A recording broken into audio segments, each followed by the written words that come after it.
Okay, we are live. Sorry, we're running a little behind. You know, if that pastor that's here wouldn't preach so long, we'd be all right. But, you know, he makes us have to rush all the time. So, let's see. We're still in Exodus, right? I mean, we're not to the end of that yet, are we? We must be coming near the end, though, pretty soon. Let's see. We're exiting, there you go. Actually, okay, Exodus, what does the word Exodus mean? Anybody remember? Departure or journey, right? So when, it's funny when Emily uses the term, we're exiting Exodus because we're getting near the end of the book. But for us, we don't exit our Exodus until that day when our Lord calls us home. So even though we might finish the book, we won't be exiting Exodus for us until that day when He calls us to our heavenly home. So I mean, that's really important because so often we get ourselves just tied up in what it says here and how it applies then. But but Emily's statement is a great statement because it helps us to kind of contemplate or meditate our own exodus, our own journey. And so let's see where we finished. I think we finished at the end of a chapter. I know that. We did 34. Maybe we did not start 35. Okay. So why don't we have someone read just the first 3 verses, and then we'll kind of take it, because the next verse 4 gets us to another section. So why don't we have somebody just read the first 3? There.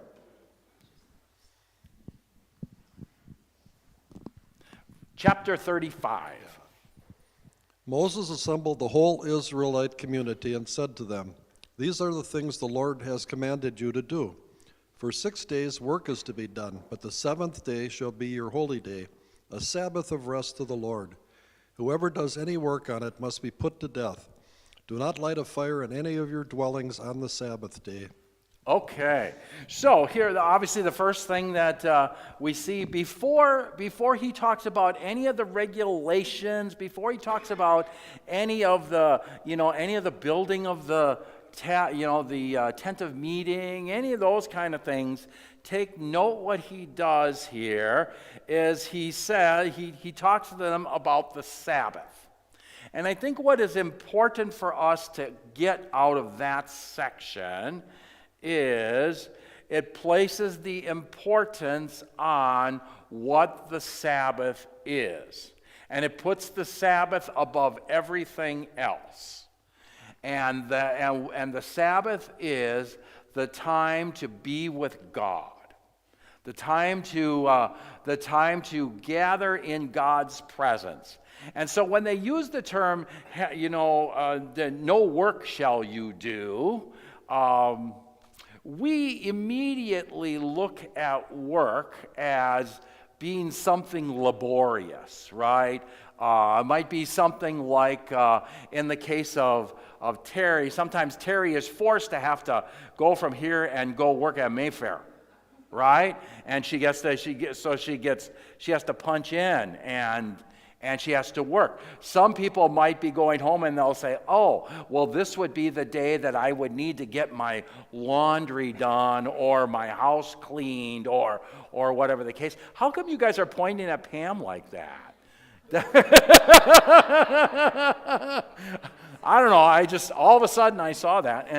But what else? I mean, when you think about it, when he's talking about work, he's not just talking about those things that we constitute as work. He's talking about anything that you're going to do, that you're going to put in front of God. So, work might be something like, I'm going to go to the Packer game, or I'm going to go fishing, or I'm going to take a nap, Or I'm just not going to get up. I don't want to get up that early. That type of thing. That is also part of what it means here, do not work. It just means don't put anything in front of God. That's how it applies to us.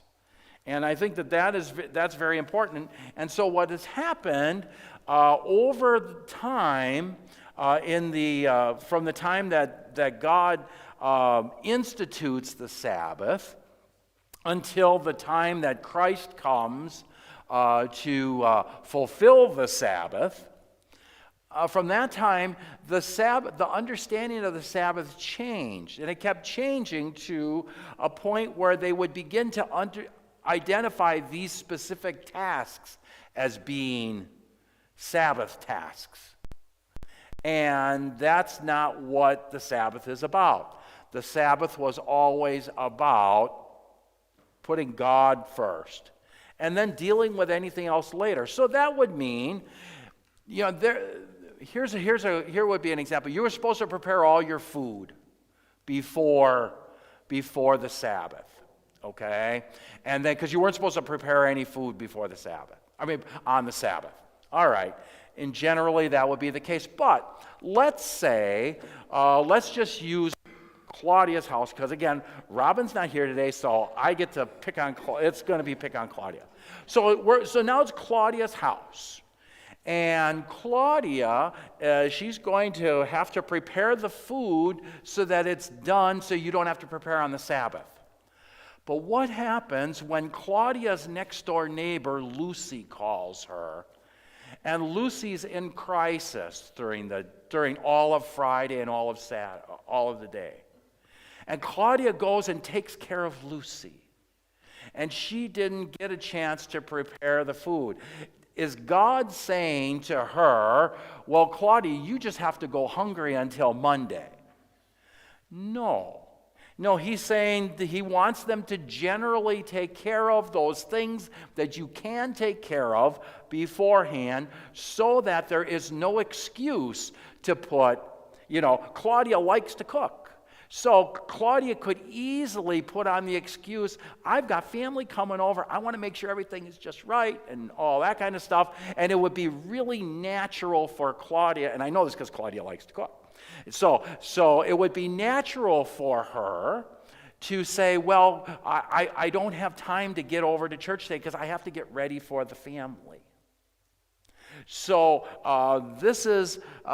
it's not that he's saying you cannot cook on that day should something have come up before then. Taking care of Lucy was more important than making sure the bread was there for Sunday afternoon lunch. And so if Claudia has to whip up something quick in the afternoon, after she took care of Lucy, after she was at the tabernacle for the morning, then Claudia can get it done. You see, that's what it's talking about. But the Israelite people had taken that to something different. And they had said, they had put in there more specifics about it. Well, you can't, according to them, Claudia would have been thrown out of the church for making lunch for her family, even though she wasn't able to make lunch 2 days earlier. Well, wasn't that the reading last week or 2 weeks ago where Jesus said to the Pharisees, if your cow falls in a ditch on the Sabbath, you're going to get it out. That's the exact point. I'm glad you brought it up. Yes, earlier in Exodus, or we had seen this in some of our other texts in the lectionary when Jesus had said to them, if something was happening to you or your family, you would take care of them. That's understandable, and that is not a break. That's not a breaking of the Sabbath. A breaking of the Sabbath is when you decide to do something in front of God just because you want to put something in front of God, not because an emergency came up.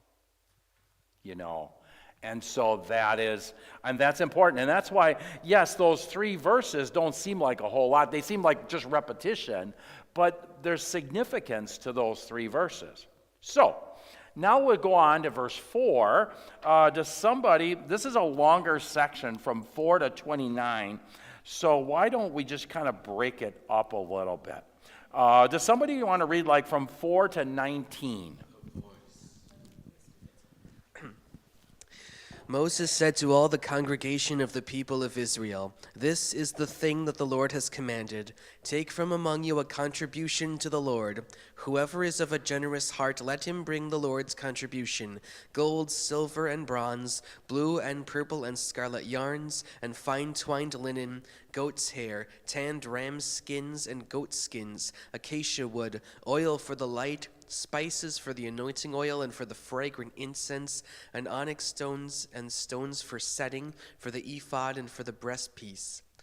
Let every skillful craftsman among you come and make all that the Lord has commanded: the tabernacle, its tent and its covering, its hooks and its frames, its bars, its pillars and its bases, the ark with its poles, the mercy seat, and the veil of the screen, the table with its poles and all its utensils, and the bread of the presence, the lampstand also for the light, with its utensils and its lamps, and the oil for the light, and the altar of incense with its poles, and the anointing oil and the fragrant incense, and the screen for the door, at the door of the tabernacle, the altar of burnt offering with its grating of bronze, its poles and all its utensils, the basin and its stand, the hangings of the court, its pillars and its bases, and the screen for the gate of the court, the pegs of the tabernacle and the pegs of the court and their cords, the finely worked garments from ministering in the holy place, the holy garments for Aaron the priest, and the garments of his sons for their service as priests.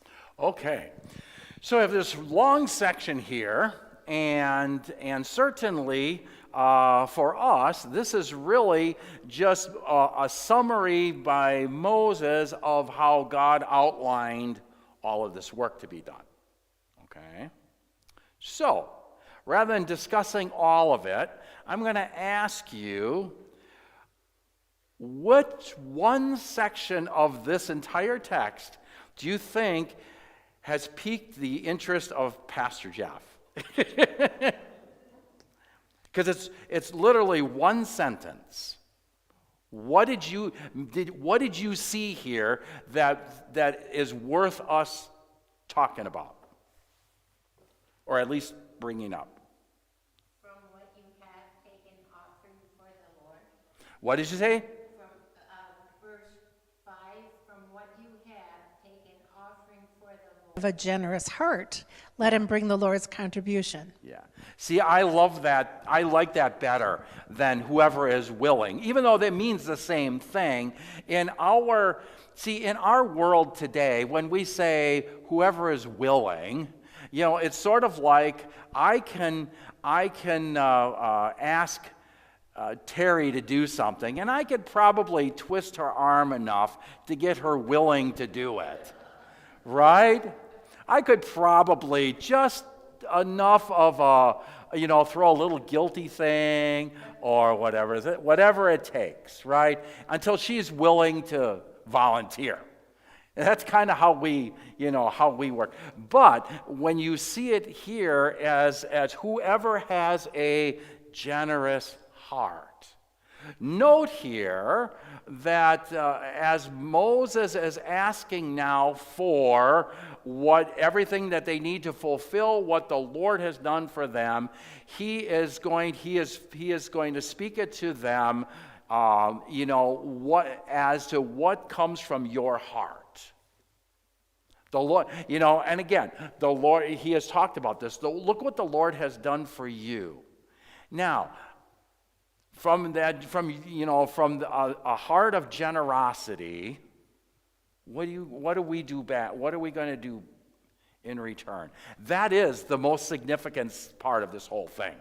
When it talks about the generous heart, it really helps us to understand stewardship or giving. It is not, okay, you're going to be a member of Berea Lutheran Church, a member of the Lutheran Church Missouri Synod. That means you're signing up to guarantee that you are going to give us 10% of everything you have. Now, that would be really, when you think about it, 10% of everything we have is really just a drop in the bucket compared to what God has given us. However, if we were to make it that way, that Steve, you can't come to church unless the first 10% of everything you make comes to church. That's not a willing and generous heart. That's an obligation to be part of the club. Okay? There's a lot of churches that are like that. There's a lot of churches that demand giving, that will embarrass you into giving, that will pressure you into giving. There are churches where the pastor will keep preaching until the offering bowl gets up to where it has to get. And he says, I'm going to keep preaching till it's full. Okay? I'm not kidding you. I could name the churches that do that because I was there to see it. I'm not saying it's Lutheran church, by the way. But the point being is that's not giving with a generous heart. Giving with a generous heart is the one who gives because of what God has first given to him. And what has God given to those Israelite people? What has he given to them? Yeah, take away the creating piece, right? He's given them a covenant that what? What's that covenant? That I am your God and there is nothing that can separate me from you. That's pretty remarkable. He's given them freedom. They were in the bondage of Egypt, and God freed them by his mighty hand. Look at what he's done for them. He has continued to be their God, even though they built a golden calf and worshiped some other god. And so God's generosity, you can't outgive God. There's none of us here that can be ever be more generous than God. Never. And it could be the most generous person at Berea Lutheran Church. None of us can be as generous as what God has done for us. All of it is a token. All of it has limitation. And we see that here as Moses speaks to them. Take from among you a contribution to the Lord, whoever is of a generous heart. These are the things the Lord is called for. Okay. And so first the wealth and then the talent.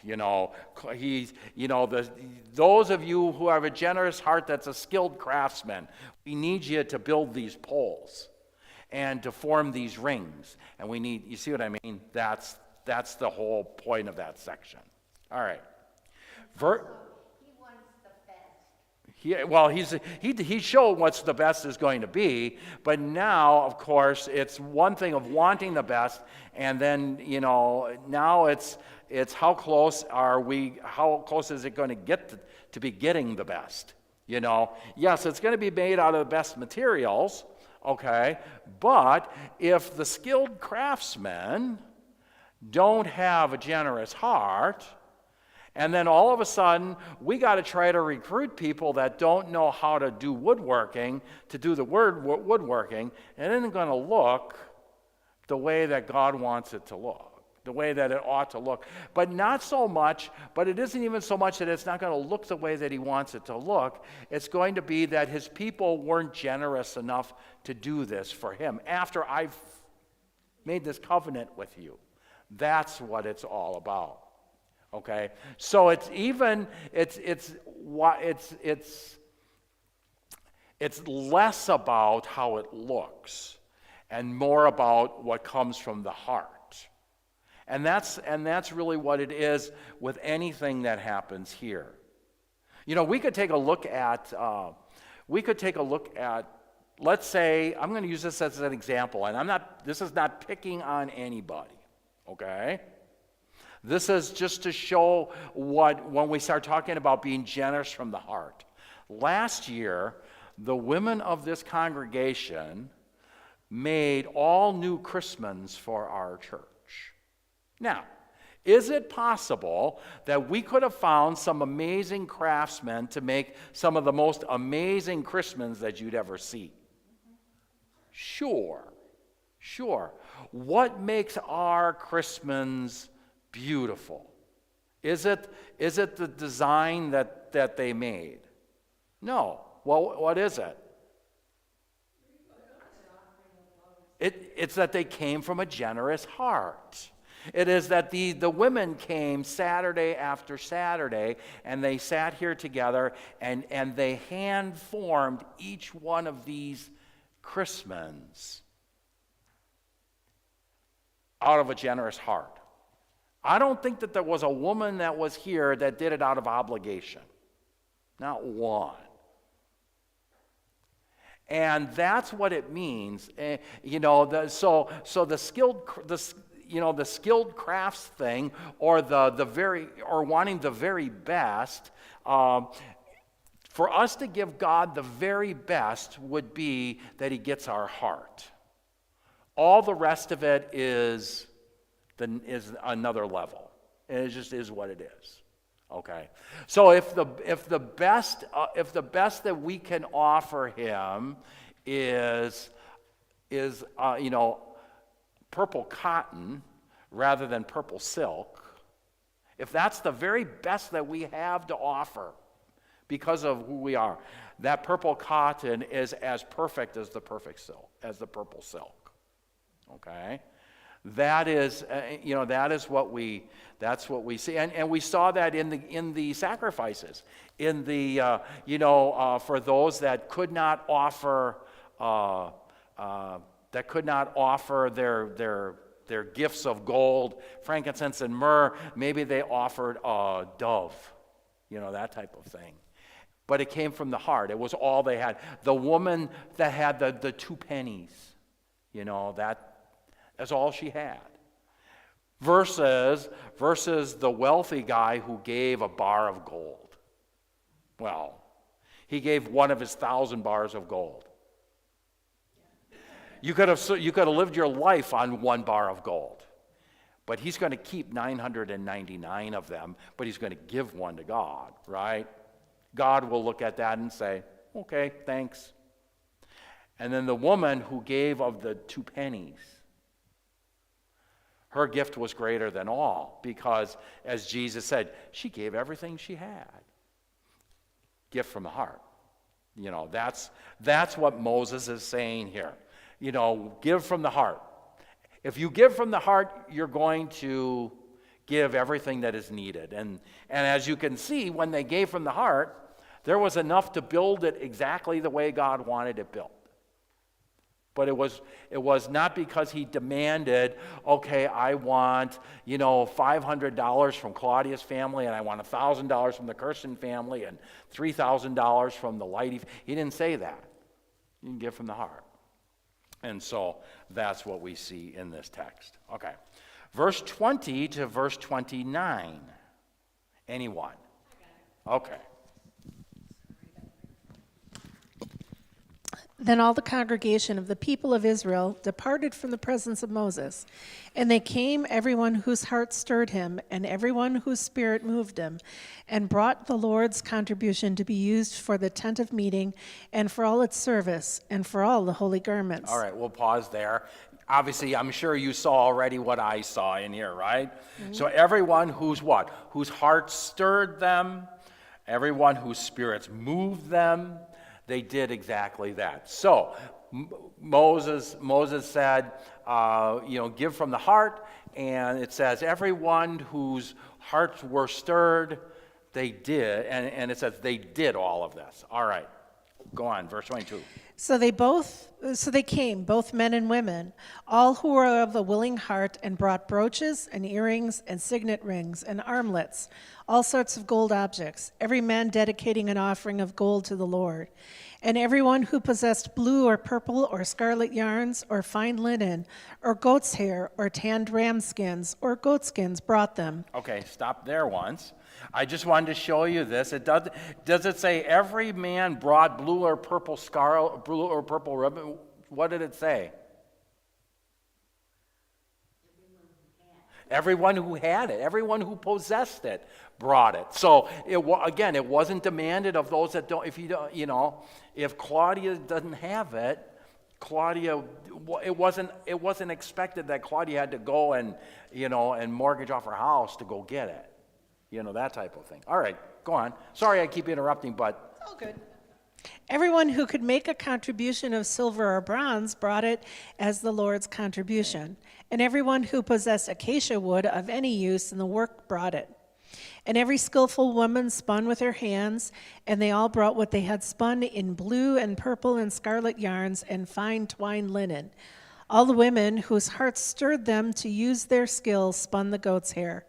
And the leaders brought onyx stones and stones to be set for the ephod and the breastpiece, and spices and oil for the light, and for the anointing oil, and for the fragrant incense.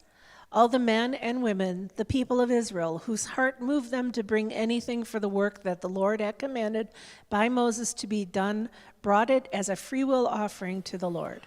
okay. All right, a few things here. First one, so I don't forget it, I loved it. I love the last verse.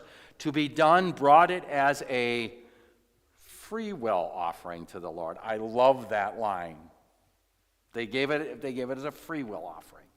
They wanted to. Free will, not coerced. And then the other piece of this that I think is really important because it shows the life of the church. And that is, everybody had some part of this. Not everybody did the same thing. Not everybody gave the same amount, but everybody had a little part in it. And that is what we see when it comes to the life of the church, is that everybody has a little part in something. And I don't know, I probably shouldn't use individual people, but I'm going to here. Okay? I think of somebody like Janice. And what does Janice bring? Janice she contacts people that aren't around. She sends notes of well wishes to people. She says, so-and-so hasn't been here for a few weeks. I'm going to just find out how they're doing, okay? Now, does Gary do that? No. What does Gary do? Yeah, Gary climbs with that old decrepit body of his. He climbs up on, did you ever watch him? He has to walk with a cane and a walker. And he climbs up on a ladder to change light bulbs and to check the emergency lighting so that we stay compliant with the building commission. It's those types of things that we have. Claudia, make sure that people that can't get a ride to church get a ride, or that maybe there's a little bit of a snack there that is on the counter, or sings a song or plays a bell, or whatever the case may be. We have the ladies. We started a Bible class on Tuesdays, and they had a friend of theirs was at the Bible class, and they made sure that they were there to be with their friend, and it became a regular. It now became a regular part. So now you've made connections with other people in the church, and they talk about what's happening at Berea. And so some people's roles are, Pam. I'm going to pick on somebody. Pam gets on her hands and knees and cleans the toilets in our church. Now, if that don't make you cry, And her sons are here vacuuming and cleaning,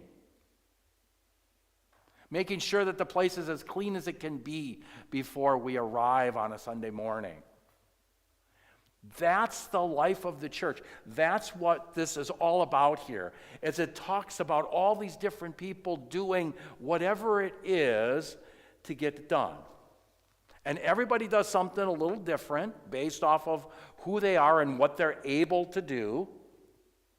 There are some that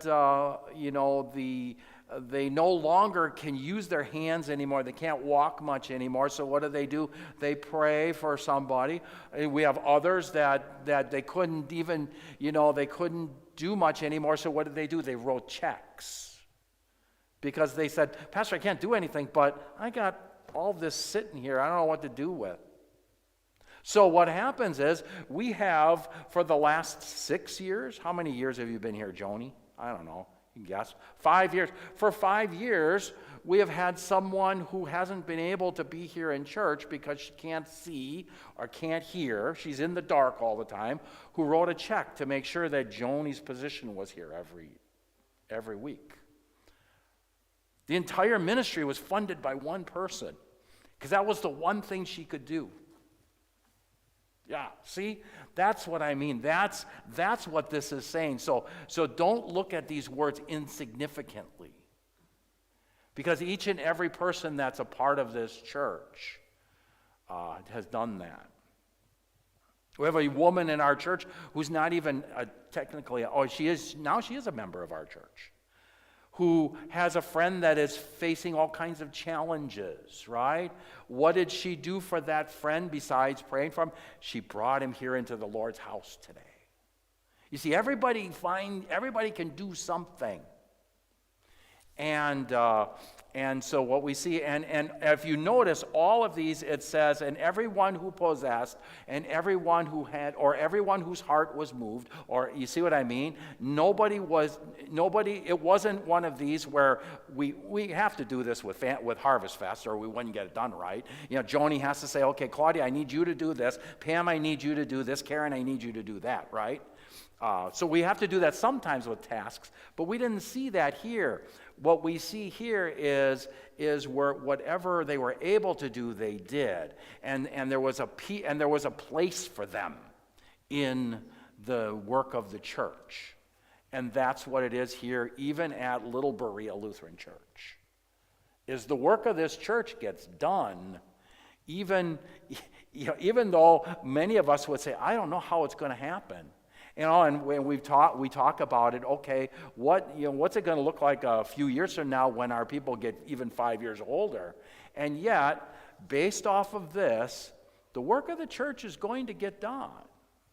It may look a little different than it did 5 years before that.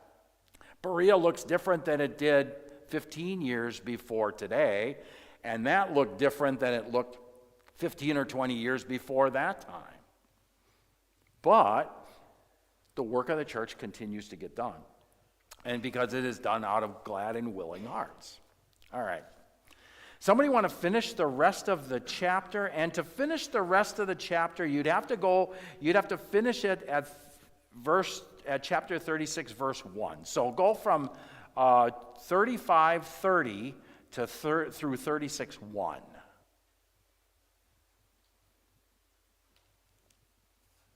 There's names in it, so you know what that means. That was a great look, by the way. I love that look. So, go ahead. Then Moses said to the people of Israel, See, the Lord has called by name Bezalel, the son of Uri, son of Hur, of the tribe of Judah, and he has filled him with the Spirit of God, with skill, with intelligence, with knowledge, and with all craftsmanship, to devise artistic designs, to work in gold and silver and bronze, in cutting stones for setting, and in carving wood, for work in every skilled craft. and he has inspired him to teach, both him and Oholiab the son of Ahisamach of the tribe of Dan. He has filled them with the skill to do every sort of work done by an engraver, or by a designer, or by an embroiderer in blue and purple and scarlet yarns, and fine twined linen, or by a weaver, by any sort of workman or skilled designer. Bezalel and Oholiab and every craftsman in whom the Lord has put skill and intelligence to know how to do any work in the construction of the sanctuary shall work in accordance with all that the Lord has commanded. Okay. So I think in all of that, what did you notice there? Anything that caught your attention in that section? The Lord gave them the skills. Yeah, the Lord, you're right, Emily. The Lord prepared him for that moment. All the time that he had been, honing his craft. Do you think that Bezalel was perfecting his craft because one day God's going to have me build a temple or a tabernacle? No. So he's forming his craft maybe because he likes building stuff. Maybe because he's got some skills in mentoring or teaching others how to build stuff. And so what happens is all of those years he's being formed by God for this moment. That again is what has happened in this place. Is that God has been forming each and every one of you to be where you are at this moment. Whatever this moment is. This moment could have been 30 years ago, or last week, or today. God is the one that has formed them and prepared them to work. See, that was, Emily made a comment earlier before that God wants the best, or God would, he would expect or demand the best. That, of course, would be law, but God wants the best. And we know that in the case of God, he doesn't leave any of it to chance. He doesn't expect the best and then just hope that the Israelites can figure out who it is that's going to build it.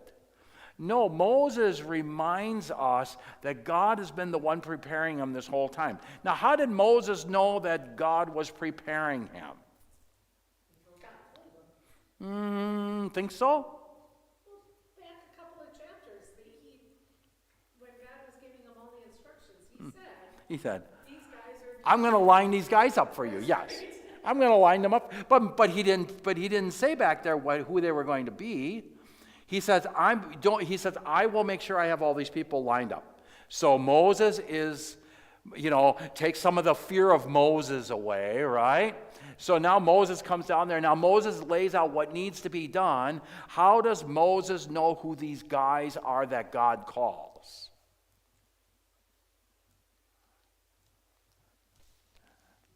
Bezalel and Oholiab, they said, we can do this. This is what we do. And Moses goes, awesome. And what happened is God fulfills exactly what Claudia said. Is he promised that he has the people already lined up, even though Moses didn't know who they were. Moses found out when they stood up and said, we've had that. We again have had that happen here at Berea in the small ways and in the big ways. I remember it was probably, 6-7 years ago, maybe. We were talking, I know that Claudia and I had conversations like this, Jeff and I had conversations, and even Tom and I had them. We were talking about the music program of our church. Yes, we have Dave, who is our organist, but, he's the only one that we have. We didn't have really any piano players or organists. We had Al, but he was busy with bells and choir and all of that kind of stuff. And, you know, we've said, boy, it would sure be nice if we could identify some people to be able to help us out with the music work. But, you know, I said, Claudia, do you know anybody? And Claudia goes, I don't really know anybody. And she said, well, you must know somebody, Pastor. You know everybody. And I said, no, I don't know anybody. Well, one Sunday, we had Dave couldn't be there. And I didn't know where to turn because all the 2 or 3 people I knew weren't available. So I talked to my friends over at Emmanuel, and I said, can you, do you have any, you have a lot of musicians, can any of them fill in? Well, Pastor, none of them are available, but here, call this woman. We know that she's around, and she does fill in, and I didn't ask, is she any good? Okay. I needed a warm body in 2 days. So I called this woman by the name of Emily Samayoa, right? God's been preparing her since she was 5 years old. Didn't know that. I see her walking through the parking lot, and you see Emily, and kind of she's got her you know, kind of those tights on that she wears, and you know she's you know half, you know, a third my age or whatever it is, and she comes in and she's going to get ready, and all of a sudden she goes down by the piano down there, and we have, you know, we don't do much pre-service music. She starts playing some pre-service music, and people out in the hall in the narthex area are going, wow, pre-service music, that's pretty nice, right? And then what happened? Does anybody remember? She started singing. Have you ever heard her sing? and all the heads turned. And what happened was God answered our prayer. Because not only did she sing in that service, after the service was over, she came down here and she had some snacks, because Claudia had made sure the snacks were out there. And and she mentioned, yes, Pastor, I can assist on occasion, or whatever the case may be. And then I made, a silly little comment. It's a shame you can't play gospel music, right? Ha ha. Because our gospel people were gone. And she goes, yeah, I can. And he filled our need, and she has been our late service musician from that moment on. And the same thing happened. He was preparing Donna to do the same thing. We needed to fill a warm body for a service and we didn't have anyone. And I don't even remember where I got Donna's name from. I have no clue. But she came here and she filled in. And then, as I said, God was preparing her for this.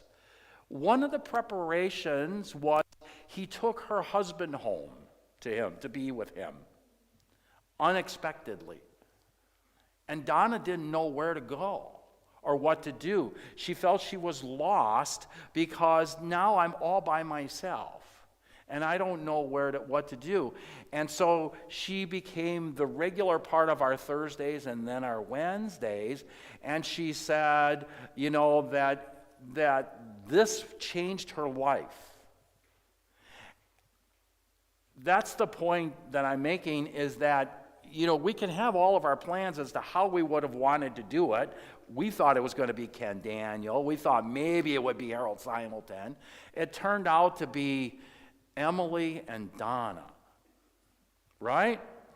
And it turned out to be Dave 35 years ago, and it turned out to be Al.